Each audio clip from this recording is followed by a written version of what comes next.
News Maharashtra K9 आवाज जनतेचा।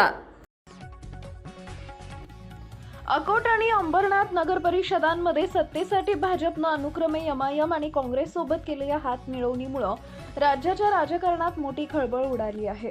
या विचित्र समीकरणांवर आता खुद्द मुख्यमंत्री देवेंद्र फडणवीस यांनी अत्यंत कडक भूमिका घेतली आहे। काँग्रेस आणि एमआयएम सोबत कोणतीही युती चालणार नाही, अशी युती म्हणजे अनुशासनहीनता आहे। ही युती तोडावीच लागेल, ही युती करणाऱ्यांवर कारवाई होईल असा इशारा मुख्यमंत्री देवेंद्र फडणवीस यांनी दिला आहे।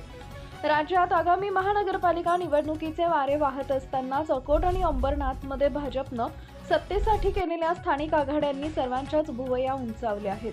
अकोटमध्ये एमआयएम आणि अंबरनाथमध्ये काँग्रेस सोबत भाजपनं संसार थाटल्यानं विरोधकांनी भाजपला लक्ष्य केलंय।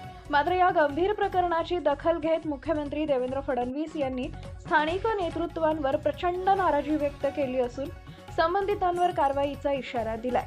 अकोटमध्ये भाजपनं एमआयएम सोबत तर अंबरनाथमध्ये काँग्रेसची युती झाल्यानं देवेंद्र फडणवीसांनी स्थानिक नेत्यांवर प्रचंड नाराज झाले। यावर मुख्यमंत्री देवेंद्र फडणवीस यांनी एबीपी नेटवर्कला दिलेल्या विशेष मुलाखतीत आपली भूमिका स्पष्ट केली आहे। स्थानिक पातळीवर काँग्रेस किंवा एमआयएम सोबत कोणतीही युती खपवून घेतली जाणार नाही। ही युती तत्वशून्य आहे आणि ती होऊच शकत नाही। अशी युती म्हणजे अनुशासनहीनता आहे आणि ती तोडावीच लागेल। स्थानिक नेत्यांनी जरी हा निर्णय घेतला असला तरी तो पूर्णपणे चुकीचा आहे। ज्यांनी कोणी ही युती घडवून आणली असेल त्यांच्यावर कडक कारवाई केली जाईल। या संदर्भात आम्ही आदेश दिले आहेत। महाराष्ट्रातील महत्त्वाच्या आणि ताज्या बातम्या पाहण्यासाठी आमच्या न्यूज महाराष्ट्र K9 चॅनलला YouTube वर सबस्क्राइब करा आणि बेल आयकॉन प्रेस करा।